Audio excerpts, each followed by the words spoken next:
어떤 삶의 자부심, 어떤 가치 기준, 이것을 자기가 가지고 있으면 남한테 휘둘릴 일이 없죠. 삶의 자부심이나 가치 기준, 어떤 자존감, 이런 거는 구체적인 방법을 통해서 도달할 수 있는 것이 아니라 자기의 어떤 존재론적 각성만이 이것들을 가능하게 해줍니다. 그 존재론적 각성이란 게 뭐냐? 남한테 휘둘리지 않고 살려면은 일단 자기가 분명히 서 있어야 되거든요. 왜 남한테 휘둘리느냐? 그러면은 간단하잖아요. 어떤 판단의 주도권이나 어떤 그 가치 기준을 남한테 두고 있다는 거예요.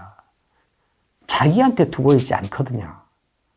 그런데 이 판단 기준이나 어떤 삶의 자부심, 어떤 가치 기준, 이것을 자기가 가지고 있으면 남한테 휘둘릴 일이 없죠.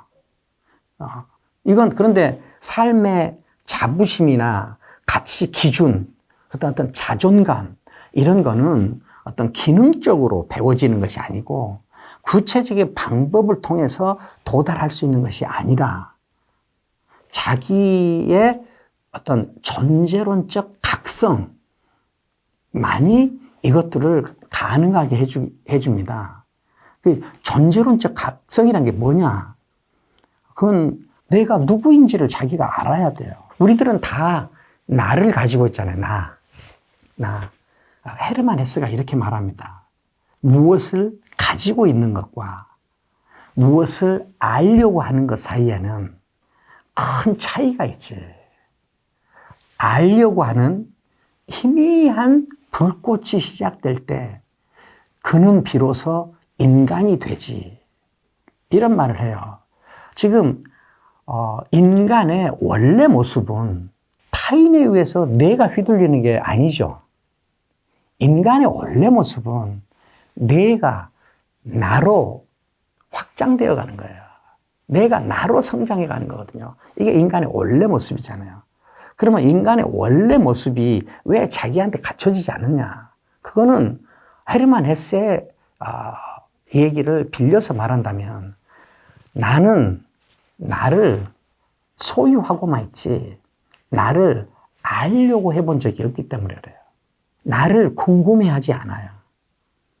내가 어떤 사람인지, 가장 직접적으로는 내가 무엇을 원하는 사람인지, 내가 어떻게 살다 가고 싶은지, 내가 어떤 사람이 되고 싶은지, 자기 자신을 알려고 하는 첫 절차, 즉 자신을 궁금해하는 일, 이것이 일어나지 않았기 때문에 자기는 자기한테 그냥 소유적 상태로 있지 존재적 상태로 있지가 않아요. 자기가 자기로 존재하지 않는데 어떻게 자기가 굳건할 수 있습니까? 그럼 어쩔 수 없이 다른 사람은 어떻게 하는지, 다른 사람은 뭘 좋아하는지 이것에 더 관심을 가질 수밖에 없고 그러다 보면은 다른 사람한테 휘둘릴 수밖에 없죠. 이게 우리나라에서는 많이 일어나는 것 같아요. 다른 사람에게 휘둘리지 않는 구체적인 방법은 이 세상에 없어요. 다른 사람에게 휘둘리지 않는 그런 사람이 되는 수밖에 없어요. 그런 사람이 되려면은 일단 자기를 궁금해 보세요. 자기가 자기를 가지고 있다고 해서 다 가지고 있는 게 아니에요.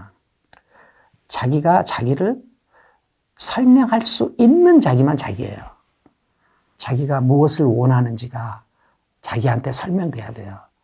자기가 어떻게 살다 가고 싶은지가 자기한테 설명돼야 돼요. 자기가 어떤 사람이 되고 싶은지, 자기가 누구인지 자기가 설명돼야 돼요. 그러면 다른 사람한테 쉽게 휘둘리지 않은 사람이 될 수 있습니다. 그렇지만 이것은 굉장히 어려운 일이에요. 굉장히 어려운 일이에요. 그래서 헤르만 헤세가 또 이렇게 말합니다. 자신을 향해 걷는 길이 제일 어렵다. 이건 굉장히 어려운 일이에요. 그럼 이걸 해내려면 어떻게 해야 되겠어요? 어려운 일을 할 줄 알아야 돼요. 쉬운 일만 찾는 것이 습관이 된 사람한테는 이건 해낼 수 없는 일이에요. 그러니까 자기 에너지를 쓰고 자기 생각하는 수고를 하고 하는 일들이 어느 정도는 단련되어 있는 사람한테 가능한 일입니다. 쉽지 않은 일이에요. 그래서 다른 사람한테 휘둘리지 않고 독립적인 자기 삶을 영위하는 이 일이 쉬운 일이 아니죠. 쉬운 일이 아니기 때문에 매우 가치 있는 일입니다. 매우 가치 있기 때문에 생산성이 매우 높습니다.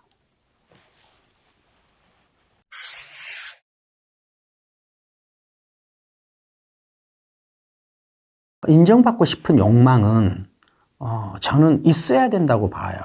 왜 우리가 학자가 논문을 쓰고 그 논문이 다른 사람한테 인정받느냐 받지 않느냐가 이 논문의 성공 여부를 판단하는 완벽한 기준은 아니지만 그래도 중요한 기준이 되잖아요. 그 다음에 자기가 어떤 옷을 입었어. 그럼 다른 사람이 인정해 주는 것, 다른 사람이 좋게 평가해 주는 것, 그거 이렇게 사소한 일은 아니거든요. 그래서 인정받고 싶은 욕구, 이것은 사실 우리가 성장해 가는데 필요한 거죠. 무슨 작품을 만들어 놨어. 인정 같은 거 아무 필요도 없다 라고 하는 것보다 다른 사람한테 인정받고 싶다 라는 자세를 가지고 하는 작품 활동이 더 속도나 그다음 질적으로 보양될 가능성이 크죠. 저는 인정받고 싶은 욕구는 필요한 거고 저는 좋다고 생각해요. 다만 인정받고 싶은 욕구가 다일 때, 이때 자기가 사라져버리는 것이 문제죠. 인정받고 싶은 욕구가 자기를 성장시키고 자기를 표현하는데 더 필요한 것이면은 의미가 있지만 자기를 성장시키고 자기를 표현하고 싶은 이 야망이나 욕망은 없는 상태에서 그냥 다른 사람의 인정 욕구에만 매달리는 것, 이것이 문제인 것 같아요. 인정 욕구 굉장히 생산적이고 적극적으로 발전을 하게 하는 힘이 될 수도 있어요.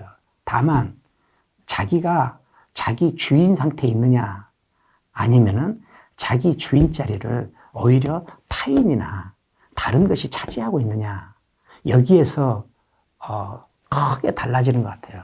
우리가 가끔 너 자신을 알라. 너는 도대체 누구냐?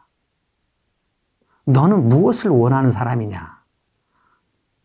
너는 도대체 어떤 사람이 되고 싶어? 라는 것을 묻는 이유가 바로 그런 질문들을 할수록, 그리고 그런 질문들을 하고 자기 상태를 자기한테 설명할 수 있을 때 자기 주인 자리가 점점 튼튼해지기 때문에 의미가 있어요.